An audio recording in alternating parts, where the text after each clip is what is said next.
Imagine a vampire. Ready? You and I can picture characters like Edward Cullen, the Salvador brothers, or the slightly more bloodthirsty characters of the True Blood series. And also an endless number of beautiful, magical creatures from love fantasy. However, they all have one thing in common: they are fictional. In antiquity, vampires, werewolves, and dragons were real, at least for those who lived then. Today, I will tell you about the fantastic creatures of that time that are known to us. But these creatures, like our own understanding of the world, have changed somewhat over the years.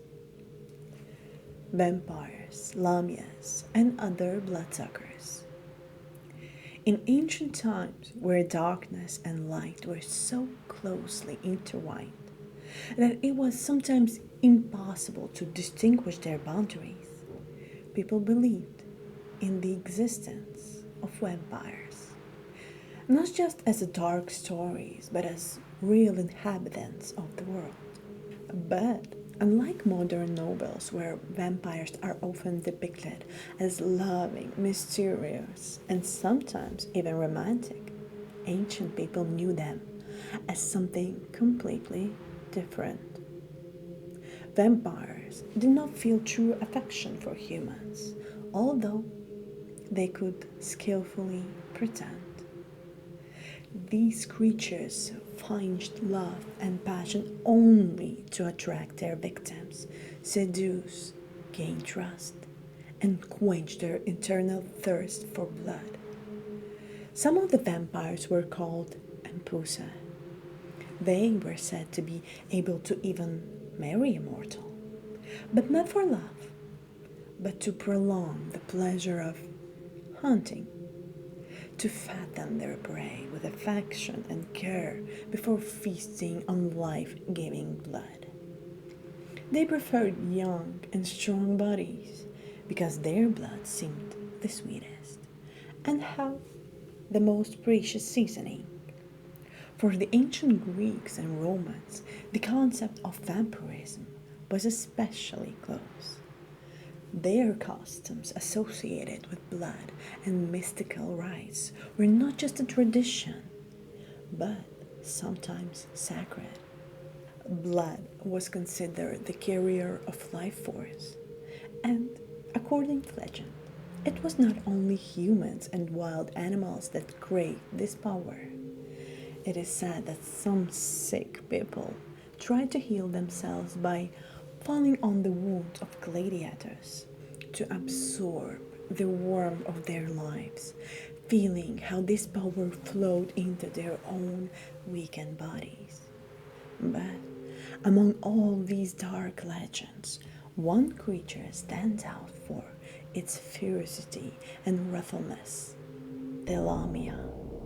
It is said that she was once an ordinary woman, but her fate changed when Hera, the goddess of magic and darkness, forced her to do something terrible: to eat her own children.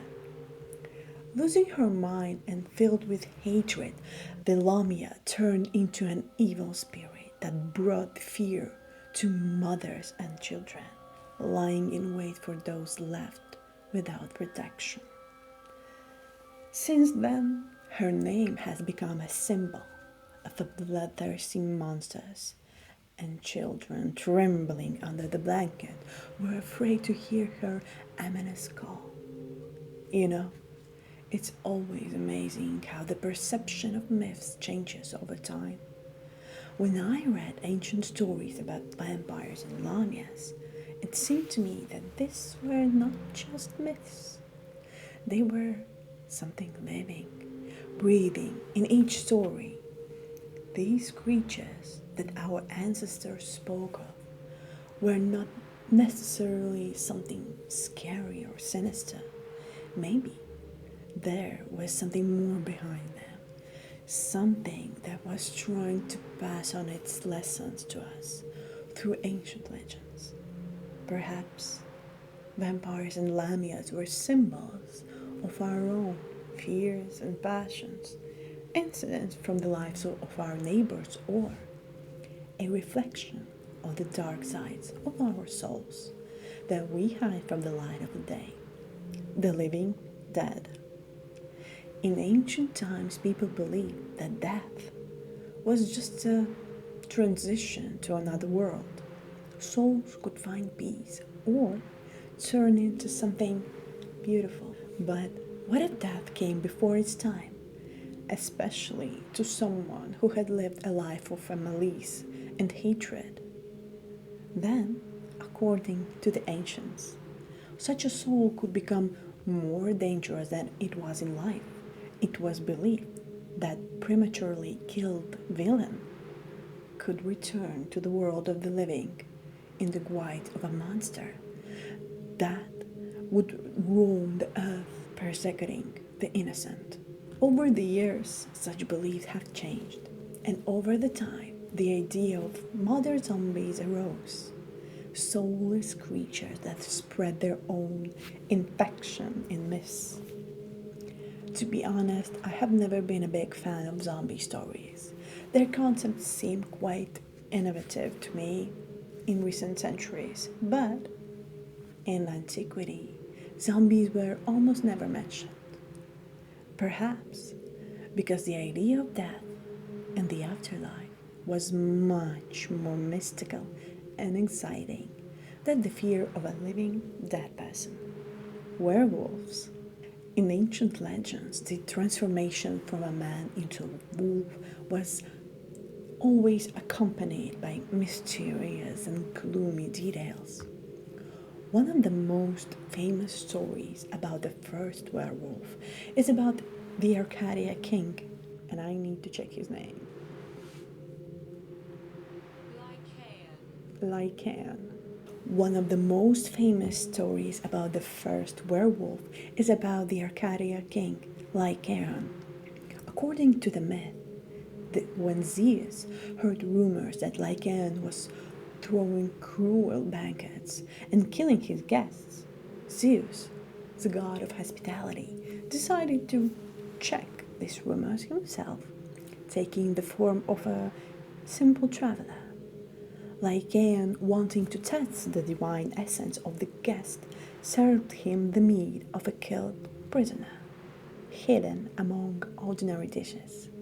But Zeus immediately recognized the forgery. Enraged, he destroyed the king's house and turned Lycaon himself into a wolf. And from then on, he doomed himself to eternal wandering in the form of a wild animal. Ancient people perceived werewolfism as a rare and dangerous condition, a kind of disease, now known as lycanthropy. In Arcadia, where according to legend, Lycaon's transformation took place, it was believed that one could become infected by eating the meat of a sheep killed by a werewolf. Symptoms of the disease included paleness, extreme exhaustion, terrible thirst, and inability to cry. But what is even more surprising is that sometimes people voluntarily transform themselves into wolves as part of initiation rites. According to Pliny the Elder, this was especially common among the Arcadian tribes. Interestingly, the image of the wolf occupied a special place in ancient Roman culture. The she-wolf who nursed Romulus and Remus symbolized strength and wildness. The festival of Lupercalia, which is celebrated annually on February 15th, served as a tribute to ancient traditions associated with wolves. The Romans even coined the term versipalis, meaning skin changing. It described werewolves, people who could transform into wolves. Over time, the image of the werewolf gained popularity, and by the early Middle Ages, many suspected werewolves were subjected to brutal trials. However, ancient sources do not mention that lycanthropy would could be transmitted through a bite, as it's often shown in modern films and books. One of the rare stories of turning into a wolf by moonlight belongs to Petronius in his Satyricon. This story about the werewolf soldier howling at the moon became so popular over the time it turned into a persistent myth. Magical menagerie. In this section, we will look at the various animals that played a role in magical practices. Historically, they were divided into two categories: those whose body parts were used in rituals, and those that were considered magical creatures in themselves. In antiquity, magic recipes could include the most unexpected components, from hyena eyes, which according to legend helped cure mental disorders, to the liver of the same animal, used for glaucoma. Magic papyri mention 19 species of birds, as well as wolves, monkeys, martens, mice, rats, horses, and even donkeys, which were popular among Greek sorcerers. Interestingly, in Rome, they preferred more exotic animals. For example, the same hyenas. In addition to them, lizards, goats, roosters, and ibises were also used. But when it came to phoenix tail feathers, ancient recipes implied purple dyed paper. After all, it was almost impossible to find real phoenix feathers. This bird, according to legend, is the only one of its kind and appears extremely rarely in the world. I like the idea of code names for such ingredients. It gives the rituals a certain mystery and enigma. Of course, from a practical point of view, this is not always convenient, but it gives sorcerers an excellent opportunity for a long and excitement search for the true meaning of each spell. Isn't it a way to laugh at beginners who are too carried away by literally following the text of a magic scroll? Thus, code names not only add a touch of mystery, but also serve as kind of protection from inexperienced sorcerers, keeping them from dangerous and inept attempts at witchcraft. Animals that are associated with magic. Cats. Today, cats play a vital role in magic, having become faithful companions for witches, both real and fictional. Their ability to see ghosts and sense witchcraft, it would seem, makes them indispensable guides to the world of magic. However, in ancient times, cats were not very welcome in houses. Their roles were replaced by weasels and even tame snakes, hunting mice and rats. Despite this, cats were treated with cautious respect because the worship of the cat goddess Bastet was strongly associated with ancient Egyptian culture. Even those who did not belong to the Egyptian tradition avoided angering her. Legends say that cats were companions for the goddess of the hunt, Artemis, and thanks to this, they became a symbol of cunning and grace. Weasels. Weasels are one of the most interesting and mysterious creatures closely associated with magic. Legend has it that Hera's servant was turned into a weasel as a punishment for her cunning. But the goddess Hecate, patroness of all exiles and sorcerers, accepted the weasel into her retinue, making it a symbol of protection and rebirth. It was said that the weasel was able to resurrect dead cubs, and its meat was used as a powerful antidote. In ancient rituals, weasel blood could be used to draw magical symbols that granted incredible power or cast curses. Snakes. Snakes are ancient and mysterious creatures associated with predictions and wisdom since ancient times. The most revered of them was the giant python, which guarded the center of the world, where the great oracle of Delphi was located. But even snakes did not escape the role of dark symbols. They were believed to be born from the spinal cord of a dead criminal. However, the most dangerous among them, such as basilisks, had no equal in venom and deadly gaze.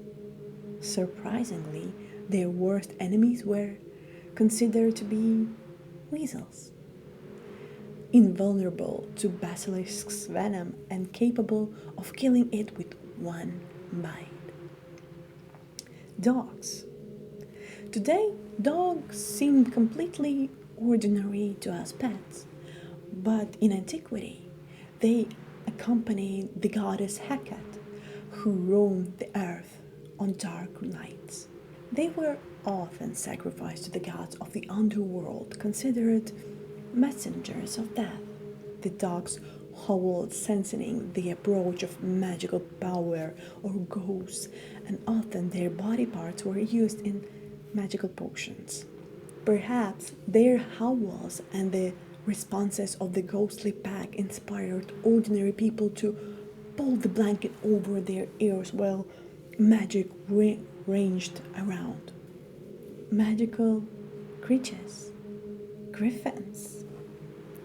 Griffins lived in Scythia, a mountainous region on the northern coast of the Black Sea. They are mentioned most thoroughly by the Roman philosopher Claudius Aelian, although these creatures were known to mankind long before that. Griffins are described as creatures the size of a wolf, with powerful bodies, bird-like wings, and four legs. Their paws and claws are similar to those of a lion, and their fur is dark in color with red feathers on the chest. The wings are usually white. Despite having wings, griffins were not known to be good flyers, but they had terrifying physical strength. These creatures were often depicted on warrior shields and amulets symbolizing strength, determination, and courage. Harpy. Harpies were not so much a biological species as a mythical family of creatures that lived south of the sea where the griffins lived, on the Black Sea coast. According to ancient writers, they looked like an ugly cross between a crow and a man. Harpies were believed to personify storms and hurricanes, attacking with unexpected cruelty, like sudden squalls. They were as fast as birds and could be involved in mysterious disappearances of people. Some sources mention that harpies were used as magical transport, one of the fastest in the ancient world. Dragons. Dragons are creatures whose power was more symbolic than practical. Magic recipes rarely mention dragon body parts as they were difficult to find, and separating the desired fragment from the whole dragon was almost impossible. Legends about dragons are found in different parts of the world, from Wales to China. Ancient sources knew about Indian dragons, which could reach gigantic sizes up to 6 meters in length. Ancient authors such as Homer and Claudius describe several types of dragons: swamp snakes, plain snakes, and mountain snakes, which had magical properties. Phoenix. The story of Phoenix, as we know it today, is slightly different from the ancient versions. According to legend, the phoenix burned and then was reborn from bone marrow and bones, turning first into a worm and then into a chick, which arranged a funeral for its predecessor. It is believed that the ability to rise from the ashes was attributed to the phoenix later, probably as a result of a confusion with Egyptian bird Benu. In images, the phoenix appears as a bird with golden red plumage, similar in size to an eagle. When we dive into the world of magic, we touch ancient legends and stories full of secrets and miracles. These creatures seem to come alive in our dreams.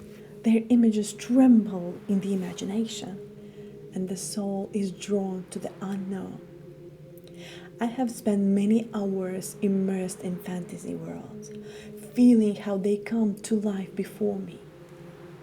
I am especially fascinated by dragons, creatures full of power and wisdom, mysterious beauty and danger.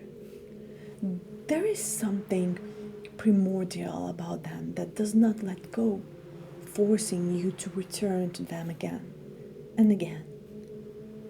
Although I read love stories about dragons, their greatness and power never ceased to excite my heart. This feeling is so strong that I decided to capture it on my skin, immortalizing it with a dragon tattoo on my back. Dragons will always be with me, and I will definitely do a series of exploration about dragons. So, stay magical. Bye.